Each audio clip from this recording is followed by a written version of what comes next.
नमस्कार, आप देख रहे हैं खबरों का पिटारा।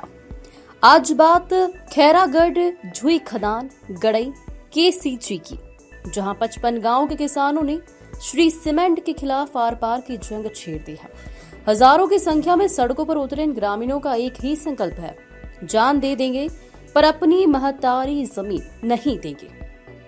किसानों के गुस्से के 3 मुख्य कारण: प्रदूषण का डर, सीमेंट की चिमनियों से निकलने वाली राख फसलों और उपजाऊ जमीन को बर्बाद कर देगी, पानी का संकट, भारी मात्रा में वाटर ग्राउंड लेवल इस्तेमाल होने से पूरा इलाका बूंद बूंद को तरस जाएगा, अस्तित्व की लड़ाई।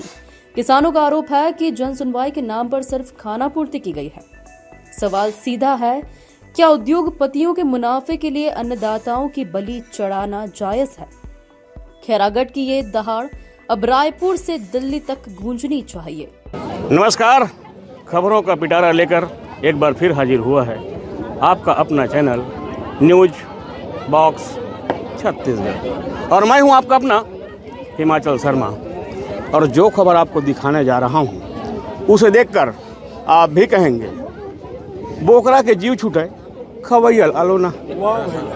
जी, इस पूरे मामले पर आज महापंचायत जुड़ी हुई है।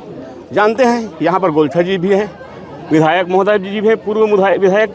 सबसे जानेंगे कि आज ये महापंचायत की ज़रूरत क्यों पड़ी।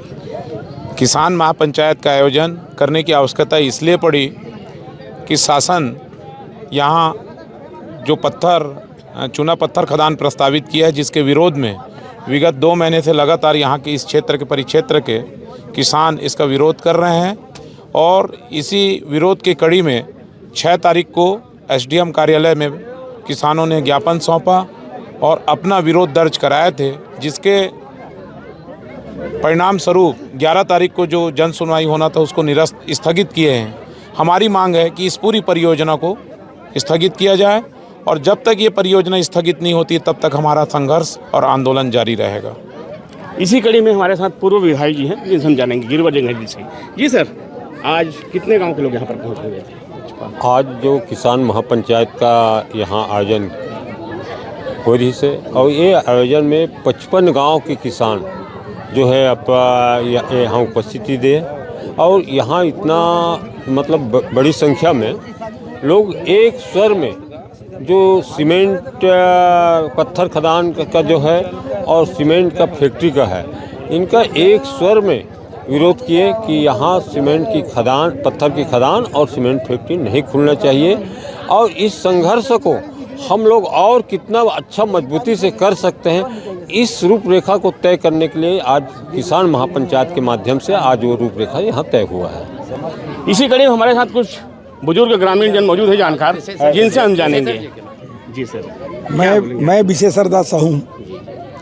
मेरा कथन ये है साहब कि आप चाहे कितनों रोजगार ले आए, है ना, लेकिन हमारे खेती का मुकाबला बिल्कुल नहीं कर सकता। और खेती अपन सेती, सिर्फ अपन सेती है। और इसलिए आवश्यक है कि यहाँ एक दूसरे जानकारी शायद आपको आया ना हो कि ये इस क्षेत्र में अच्छी उपजाऊ ज़मीन है और आधुनिक टेक्नोलॉजी पर अब हम खेती कर रहे हैं। और उस आधुनिक टेक्नोलॉजी के कारण हमारे जो पेट है, हमारा जो रोजगार है, हमारे जो वंश है, वो इसी पर निर्भर है। अगर जिसका ज़मीन वो उन्होंने बेच डाला, वो वापस बिल्कुल नहीं ले पाएगा उस तनखे से या उस सीमेंट से। और सबसे बड़े सीमेंट फैक्ट्री में तो ये लफड़ा है कि जितने दूर हवा जाती है, वहाँ जो उनका जो कापा जमता है, धूल, उसमें उत्पादन ही नहीं होता। बहुत प्रैक्टिकल बात है, सभी की जानकारी है। इसलिए किसी भी हर हालत में उसको निरस्तीकरण कराना जरूरी है। और इस बात के लिए सभी लोग ये हैं, और हमको भी अवसर मिला, हमने समर्थन दिया और पूरे इन लोगों के साथ में। लेकिन निरस्तीकरण आवश्यक है, उसके बिना उपाय नहीं। इसी कड़ी में हमारे साथ कुछ और बुजुर्ग हैं, जानकार, जिनसे हम जानेंगे। जी सर, आप क्या बोलेंगे? मैं चंद्रशेखर यादव, जिला यादव समाज का जिला अध्यक्ष हूँ, पिछड़ा वर्ग महासंघ का जिला अध्यक्ष हूँ। मैं भी अपने दोनों महासंघ की ओर से समर्थन देने के लिए आज यहाँ उपस्थित हुआ हूँ। नागरिकों की, इस क्षेत्र के नागरिकों की मांग है कि यहाँ पर कतई सीमेंट फैक्ट्री की स्थापना नहीं होनी चाहिए। और हम पुरजोर इस पूरी तरह समर्थन करते हैं। हम भी पुरजोर विरोध करते हैं कि यहाँ किसान जो भाई लोग हैं वो हमारे अन्नदाता हैं, उनके दिए हुए अन्न से ही पूरा समाज और पूरा इस क्षेत्र का जीवन जिया जाता है और हमारे पूरी जनता उस पर आश्रित रहते हैं। इसलिए किसानों की प्रथम मांग को प्राथमिकता दिया जाए और सीमेंट फैक्ट्री पूरी तरह निरस्त किया जाए। यहाँ पर न खुले उस दिशा में हम लोग अग्रसर हैं और उग्र आंदोलन की तैयारी हम लोग कर रहे हैं, क्योंकि सघन कोई उपचार नहीं है, वो स्थायी हल नहीं है जब तक निरस्त सीमेंट फैक्ट्री न कर दिया जाए।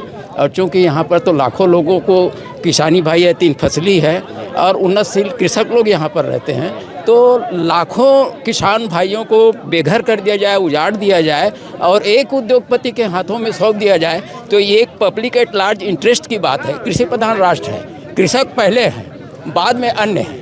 तो कृषकों के जो अन्नदाता हैं उनको दरकिनार करके उद्योग नहीं लगना चाहिए और ये बहुत बड़ा अहित होगा ये समूचे क्षेत्र के लिए।